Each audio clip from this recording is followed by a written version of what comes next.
നമസ്കാരം. CPI മന്ത്രി K Rajan നഖശിഖാന്തം എതിർത്ത ഫയൽ മന്ത്രിസഭാ യോഗത്തിൽ വെച്ച് പാസാക്കാനായി പിണറായിയുടെ ഗൂഢശ്രമം.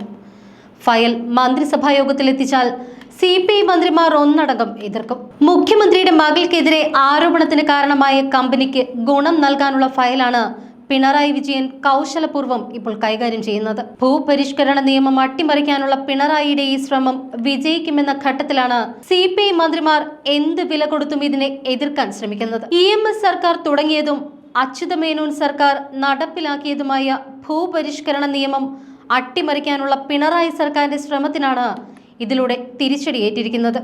വ്യവസായ സംരംഭങ്ങൾ ആരംഭിക്കാൻ 15 ഏക്കറിൽ കൂടുതൽ കൈവശം വയ്ക്കാൻ ഭൂപരിഷ്കരണ നിയമത്തിൽ കൂടുതൽ ഇളവുകൾ തേടിയുള്ള വ്യവസായ വകുപ്പിന്റെ ആവശ്യമാണ് റവന്യൂ വകുപ്പ് നിരാകരിച്ചത്. റവന്യൂ സർവേ ഭൂരേഖ വകുപ്പ് സംഘടിപ്പിക്കുന്ന ഡിജിറ്റൽ റീസർവേ ഭൂമി ദേശീയ കോൺക്ലേവിന്റെ പ്രതിനിധി സെഷൻ കോവളത്ത് ഉദ്ഘാടനം ചെയ്ത മന്ത്രി ഇക്കാര്യം പരസ്യമാക്കുകയും ചെയ്തു. 15-ൽ കൂടുതലുള്ള ഓരോ ഏക്കറിനും 20 തൊഴിലവസരങ്ങളും 10 കോടി രൂപയുടെ നിക്ഷേപവും വേണമെന്ന വ്യവസ്ഥകൾ ഉൾപ്പെടുത്തി ഭൂപരിഷ്കരണ നിയമം നേരത്തെ ഭേദഗതി ചെയ്തതാണ്. മുഖ്യമന്ത്രിയുടെ അധ്യക്ഷതയിൽ ചേർന്ന യോഗത്തിലും കൂടുതൽ ഇളവുകൾക്കായി വ്യവസായ വകുപ്പ് സമ്മർദ്ദം ചെലുത്തിയിരുന്നുവെങ്കിലും റവന്യൂ വകുപ്പ് ഇതിന് വഴങ്ങിയിരുന്നില്ല.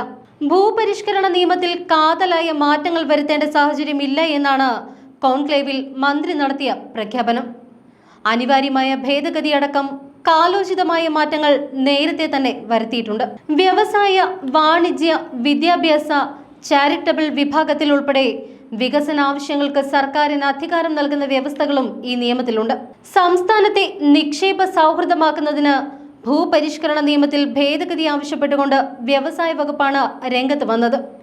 എങ്കിലും അതിനു പിന്നിൽ യഥാർത്ഥത്തിലുള്ളത് പിണറായി വിജയൻ തന്നെയാണ്. കൈവശം വയ്ക്കാവുന്ന ഭൂമിയുടെ പരിധി കൂട്ടണമെന്നത് അടക്കമുള്ള നിർദ്ദേശങ്ങളാണ് മുഖ്യമന്ത്രിയുടെ അധ്യക്ഷതയിൽ ചേർന്ന യോഗത്തിൽ വകുപ്പ് മുന്നോട്ട് വെച്ചത്. സംസ്ഥാന താൽപര്യത്തിന് ഉതകുന്നതാണ് എങ്കിൽ നിലവിലെ നിയമം അനുസരിച്ച് തന്നെ ഇളവ് അനുവദിക്കാമെന്നും നടപടിക്രമം വേഗത്തിലാക്കാമെന്നും റവന്യൂ മന്ത്രി ഉറപ്പു നൽകി. വ്യവസായം വരണമെങ്കിൽ ഭൂമി വേണം, ഭൂനിയമങ്ങളിൽ ഇളവ് വേണം. അതുകൊണ്ട് തന്നെ ഭൂപരിഷ്കരണ നിയമത്തിൽ ഭേദഗതി ആവശ്യമാണ് എന്നാണ് വ്യവസായ വകുപ്പ് മുന്നോട്ട് വെക്കുന്ന വാദം. കൈവശം വയ്ക്കാവുന്ന ഭൂമിയുടെ അളവ് 15 ഏക്കർ എന്നത് 100 ഏക്കറെങ്കിലും ആക്കണമെന്നതടക്കം വലിയ മാറ്റങ്ങൾ തന്നെയാണ് മുഖ്യമന്ത്രി വിളിച്ച വകുപ്പ് തല യോഗത്തിൽ വ്യവസായ വകുപ്പിന്റെ നോട്ട്. മറ്റ് സംസ്ഥാനങ്ങളിലെ ഇളവുകൾ കൂടി ചൂണ്ടിക്കാട്ടി വകുപ്പ് മന്ത്രിയുടെ വാദത്തിന് പക്ഷേ റവന്യൂ വകുപ്പ് തടയിട്ടു. ഭൂപരിഷ്കരണ നിയമത്തിൽ ഭേദഗതി ആവശ്യം പൂർണ്ണമായും തള്ളിയ റവന്യൂ മന്ത്രി പക്ഷേ വ്യവസായ സൗഹൃദമാകണമെന്ന ആശയത്തെ പിന്തുണയ്ക്കുകയും ചെയ്തു. വരുന്ന നിക്ഷേപത്തിന്റെ അളവും തൊഴിലവസരവുമെല്ലാം കണക്കിലെടുത്ത് ആവശ്യത്തിന് ഭൂമി വിട്ടുകൊടുക്കാൻ നിലവിലെ നിയമത്തിൽ തന്നെ വ്യവസ്ഥയുണ്ട് എന്ന് റവന്യൂ മന്ത്രി നിലപാടെടുത്തു. ഓരോ നിക്ഷേപവും ഓരോരോ കേസുകളായി തന്നെ പരിഗണിച്ച് ഭൂനിയമങ്ങളിൽ ഇളവ് അനുവദിക്കാമെന്നും നടപടിക്രമങ്ങളിലെ കാലതാമസം ഒഴിവാക്കാമെന്നുമുള്ള ധാരണയാണ് യോഗത്തിലുണ്ടായത്. കൊച്ചിയിൽ നടന്ന കേരള ഗ്ലോബൽ സമ്മിറ്റിൽ വന്ന പദ്ധതികളുടെ അവലോകനത്തിനാണ് ബന്ധപ്പെട്ട വകുപ്പ് മന്ത്രിമാരുടെ യോഗം മുഖ്യമന്ത്രി വിളിച്ചുകൂട്ടിയത്. ഫയൽ റവന്യൂ മന്ത്രി തള്ളിയ സാഹചര്യത്തിലാണ് മന്ത്രിസഭാ യോഗത്തിൽ ഫയൽ സമർപ്പിക്കാൻ തീരുമാനമായത്. മന്ത്രിസഭാ യോഗത്തിന് ഏത് ഫയലിലും തീരുമാനമെടുക്കാൻ കഴിയുന്നതുമാണ്. വ്യവസായ മന്ത്രി ഫയൽ സമർപ്പിച്ചാൽ CPM മന്ത്രിമാർ ചേർന്ന് പാസാക്കും.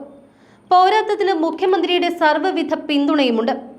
CPI എതിർത്താൽ ഒന്നും സംഭവിച്ചില്ല എങ്കിലും അത് വാർത്തയായി മാറും. EMS വിഭാവനം ചെയ്ത് KR ഗൗരിയമ്മ എഴുതി അച്യുതമേനോൻ സർക്കാർ നടപ്പിലാക്കിയ കേരള ഭൂപരിഷ്കരണ നിയമം പിണറായി സർക്കാർ വ്യവസായികൾക്ക് അനുകൂലമായി ഭേദഗതി ചെയ്യുന്നു എന്നത് പുതിയ വാർത്തയല്ല. കറകളഞ്ഞ കമ്മ്യൂണിസ്റ്റുകാരായ കെ രാജനെയും പ്രസാദിനെയും KN ബാലഗോപാലിനെയും പോലുള്ള മന്ത്രിമാരെ മുന്നിൽ നിർത്തിക്കൊണ്ട് 2001-ൽ നിയമ ഭേദഗതി കൊണ്ടുവരാൻ പിണറായി വിജയൻ ശ്രമിച്ചു. അന്ന് KR ഗൗരിയമ്മ മരിച്ചിട്ട് 41 ദിവസം തികഞ്ഞിട്ടില്ലായിരുന്നു. തോട്ടഭൂമിയിൽ പുതിയ വിളകൾ കൃഷി ചെയ്യാനാണ് അന്ന് പിണറായി സർക്കാർ അനുമതി നൽകിയത്. KN ബാലഗോപാൽ അവതരിപ്പിച്ച ബജറ്റിലാണ് ഇക്കാര്യം പ്രഖ്യാപിച്ചത്. തോമസ് ഐസക് എഴുതിയ ബജറ്റിൽ ഇങ്ങനെയൊരു നിർദ്ദേശം കുത്തിത്തിരുകാൻ പിണറായി വിജയൻ ശ്രമിച്ചുവെങ്കിലും നടന്നില്ല. EMS എന്ന ഉത്തമ കമ്മ്യൂണിസ്റ്റിന്റെ നിലപാട് താൻ തിരുത്തില്ല എന്ന് അന്ന് ഐസക് പറഞ്ഞു. തുടർന്ന് ഐസക്കിന് സീറ്റും നൽകിയില്ല.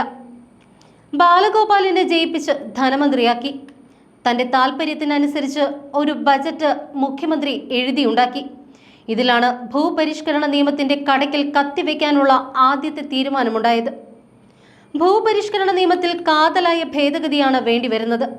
തോട്ടങ്ങളിൽ rambutan, avocado, dragon fruit, mangosteen, longan തുടങ്ങിയ ഫലവർഗ്ഗങ്ങൾ കൃഷി ചെയ്യാനാണ് തീരുമാനം. ഭൂപരിഷ്കരണ നിയമം ഭേദഗതി ചെയ്യുന്നതിനെ എന്നും ഇടതുമുന്നണി എതിർക്കുകയാണ് ചെയ്തിട്ടുള്ളത്. UDF സർക്കാർ നിരവധി തവണ ഭൂപരിഷ്കരണ നിയമത്തിൽ ഭേദഗതിക്ക് ശ്രമിച്ചതാണ്. അപ്പോഴൊക്കെ സഭയിൽ ഇടതുമുന്നണി ഒറ്റക്കെട്ടായി നിന്നുകൊണ്ടാണ് എതിർത്തിട്ടുള്ളത്, പ്രത്യേകിച്ച് CPI. ഇപ്പോൾ തോട്ടഭൂമിയുടെ 5% സ്ഥലം ടൂറിസത്തിനും ചില വിളകൾ കൃഷി ചെയ്യാനും ഉപയോഗിക്കാം. ഇത് KM മാണി റവന്യൂ മന്ത്രിയായിരിക്കെ കൊണ്ടുവന്ന ഭേദഗതിയാണ്. മറ്റു വിളകൾ കൂടി തോട്ടങ്ങളിൽ കൃഷി ചെയ്യാനാകുന്ന വിധം സമഗ്രമായി നിയമം പൊളിച്ചെഴുതണം. നിയമം എന്നതുകൊണ്ട് ഉദ്ദേശിക്കുന്നത് ഭൂപരിഷ്കരണ നിയമം തന്നെയാണ്. VS അച്യുതാനന്ദൻ സർക്കാരിന്റെ കാലത്ത് ഭൂപരിഷ്കരണ നിയമം കാലഹരണപ്പെട്ടതാണ് എന്നും വ്യവസായ ആവശ്യങ്ങൾക്കായി ഭൂമി കണ്ടെത്തുന്നതിന് നിയമം റദ്ദാക്കണമെന്നും വ്യവസായ വകുപ്പ് ശുപാർശ ചെയ്തിരുന്നു.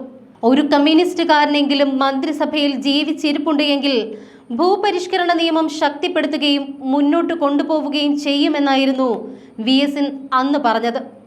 തുടർന്ന് ഭേദഗതി നീക്കം ഉപേക്ഷിച്ചു. ഉമ്മൻചാണ്ടി സർക്കാരാണ് ഭൂപരിഷ്കരണ നിയമത്തിൽ ഒടുവിലൊരു മാറ്റം കൊണ്ടുവന്നത്. എന്നാൽ തോട്ടങ്ങളുടെ ലാഭം മാത്രമാണ് ഇപ്പോൾ പിണറായി വിജയന്റെ മുന്നിലുള്ളത്. ഇപ്പോൾ നടപ്പിലാക്കുന്നത് തോട്ടമുടമകളുടെ താൽപര്യം മാത്രമാണ്. പരിഷ്കരണ നിയമം 9ാം ഷെഡ്യൂളിൽ ഉൾപ്പെടുത്തിയതിനാൽ തന്നെ ഇത് സംബന്ധിച്ച നിയമ ഭേദഗതിക്ക് രാഷ്ട്രപതിയുടെ അംഗീകാരം വേണം. സ്വാഭാവികമായും അതിന് അനുമതി നൽകാൻ തന്നെയാണ് സാധ്യത. നിയമസഭയിലെ കേവല ഭൂരിപക്ഷത്തിന്റെ അടിസ്ഥാനത്തിൽ മാത്രം ഭേദഗതി ഉണ്ടാക്കരുത് എന്ന ദീർഘവീക്ഷണത്തിലാണ് ഭൂനിയമങ്ങൾ 9ാം ഷെഡ്യൂളിൽ ഉൾപ്പെടുത്തിയിരിക്കുന്നത്. 5% ഭൂമി ടൂറിസത്തിനും ചില വിളകൾക്കുമായി അനുവദിച്ച നിയമ ഭേദഗതിക്ക് 2012 രാഷ്ട്രപതി അംഗീകാരം നൽകിയത്. തുടർന്ന് തരിശുഭൂമി വ്യവസായത്തിന് ഉപയോഗിക്കാൻ കഴിയുന്ന വിധത്തിൽ 2015 നിയമ ഭേദഗതിക്ക് ശ്രമിച്ചുവെങ്കിലും ഇടതുപക്ഷം അതിനെ ശക്തമായി എതിർത്തു. അതിനാൽ ഇത് നടപ്പായില്ല. ഇത് താണ്ട പിണറായി സർക്കാർ എന്നാരെങ്കിലും പറഞ്ഞാൽ ദോഷം പറയാൻ പറ്റില്ല. രാജൻ ബിനോയ് വിശ്വത്തെ നിലവിലെ സാഹചര്യങ്ങൾ അറിയിച്ചു കഴിഞ്ഞു. വിഷയം സർക്കാരിനുള്ളിലെ കാര്യമായതിനാൽ തന്നെ പാർട്ടി ഇടപെടില്ല. എന്നാൽ അച്യുതമേനോൻ രൂപം നൽകിയ നിയമത്തിൽ കാതലായ ഒരു മാറ്റവും വരുത്താൻ നിന്നു കൊടുക്കരുത് എന്ന നിർദ്ദേശം ബിനോയ് വിശ്വം രാജന് നൽകിയിട്ടുണ്ട്. മുൻപ് വീണ വിജയന്റെ സുഹൃത്തായ ശശിധരൻ കർത്തയ്ക്ക് വേണ്ടിയും ഭൂപരിഷ്കരണ നിയമത്തിൽ മാറ്റം വരുത്താൻ പിണറായി വിജയൻ തയ്യാറായിരുന്നു. CMRL വേണ്ടി ഭൂപരിധി നിയമത്തിൽ ഇളവ് മുഖ്യമന്ത്രി പിണറായി വിജയൻ നേരിട്ട് ഇടപെട്ടുവെന്ന് കോൺഗ്രസ് നേതാവും MLAയുമായ മാത്യു കുഴൽനാടൻ ആരോപിച്ചിരുന്നു. കൈവശം വയ്ക്കാവുന്ന ഭൂമിയുടെ പരിധിയിൽ ഇളവ് വേണമെന്നതായിരുന്നു CMRLന്റെ ആവശ്യം. 2021 ജൂലൈ 5 മുഖ്യമന്ത്രിക്ക് CMRL അപേക്ഷ നൽകി. ജില്ലാ സമിതിക്ക് മുന്നിൽ കമ്പനിക്ക് വീണ്ടും അപേക്ഷ സമർപ്പിക്കാൻ അവസരമൊരുക്കിയത് മുഖ്യമന്ത്രിയാണ് എന്നും മാസപ്പടിയിലെ യഥാർത്ഥ പ്രതി പിണറായി വിജയനാണ് എന്നും മാത്യു കുഴൽനാടൻ ആരോപിച്ചു. CMRLനെ സഹായിക്കാൻ മുഖ്യമന്ത്രി നേരിട്ടിടപെട്ടതിന്റെ തെളിവ് പുറത്തുവിട്ടിട്ടും സർക്കാർ മറുപടി നൽകുന്നില്ല എന്നും മാത്യു കുഴൽനാടൻ പറഞ്ഞു. തോട്ടപ്പള്ളിയിലെ ഖനനം CMRLന് ഗുണമുണ്ടാക്കുന്ന വിധത്തിലുള്ളതാണ്. 40,000 കോടി രൂപയുടെ മണൽ ഖനനം ചെയ്തു. തോട്ടപ്പള്ളിയിൽ CMRL പ്രൊമോട്ടർ ഭൂമി വാങ്ങിയതിലും ദുരൂഹതയുണ്ട്. ഭൂപരിധി നിയമം ലംഘിച്ചുകൊണ്ടാണ് ഇടപാട് നടന്നത്. ഭൂപരിഷ്കരണ നിയമത്തിൽ ഇളവ് തേടി KREML സംസ്ഥാന സർക്കാരിനെ സമീപിച്ചു. ആദ്യം റവന്യൂ വകുപ്പ് പ്രിൻസിപ്പൽ സെക്രട്ടറി KREMLന്റെ അപേക്ഷ 2021 മെയ് 4 തള്ളി. പിന്നീട് 2 തവണ പുനഃപരിശോധനയ്ക്ക് അപേക്ഷ നൽകി. എന്നിട്ടും ആവശ്യം നിരാകരിക്കപ്പെട്ടതോടുകൂടി CMRL മുഖ്യമന്ത്രിയെ സമീപിച്ചു. കൈവശം വയ്ക്കാവുന്ന ഭൂമിയുടെ പരിധിയിൽ ഇളവ് വേണമെന്നതായിരുന്നു ആവശ്യം. ടൂറിസം, സോളാർ പദ്ധതികൾക്കായി ഇളവ് തേടി. 2021 ജൂലൈ 5 CMRL അപേക്ഷ നൽകി. ഭൂപരിഷ്കരണ നിയമത്തിൽ ഇളവ് ആവശ്യപ്പെട്ടുകൊണ്ട് കമ്പനിക്ക് വീണ്ടും ജില്ലാ സമിതിക്ക് അപേക്ഷ നൽകാമെന്ന് മുഖ്യമന്ത്രി പറഞ്ഞു. തുടർന്ന് 2022 ജൂൺ 15 ജില്ലാ സമിതിയോട് ഈ ആവശ്യം പരിഗണിക്കാൻ ശുപാർശ ചെയ്തത് മുഖ്യമന്ത്രിയാണ് എന്ന് മാത്യു കുഴൽനാടൻ പറഞ്ഞു. അന്നത് നടക്കാതെ വന്നതിനാൽ ഇപ്പോൾ വളഞ്ഞ വഴി തേടിയിരിക്കുകയാണ് മുഖ്യമന്ത്രി. ഭൂപരിഷ്കരണ നിയമത്തെ കണ്ണിലെ കൃഷ്ണമണി പോലെ കാത്തു സൂക്ഷിച്ചിരുന്ന VS ആശുപത്രിയിൽ കിടക്കുമ്പോൾ തന്നെയാണ് നിയമ ഭേദഗതിക്ക് പിണറായി വിജയൻ കരുക്കൾ നീക്കുന്നത്. മൃഗീയ ഭൂരിപക്ഷമുള്ളതിനാൽ തന്നെ പിണറായി വിജയൻ എന്തും ചെയ്യാം. എന്നാൽ CPI ഇവിടെ എന്ത് ചെയ്യും എന്നാണ് കേരളം ഇപ്പോൾ ഉറ്റുനോക്കുന്നത്.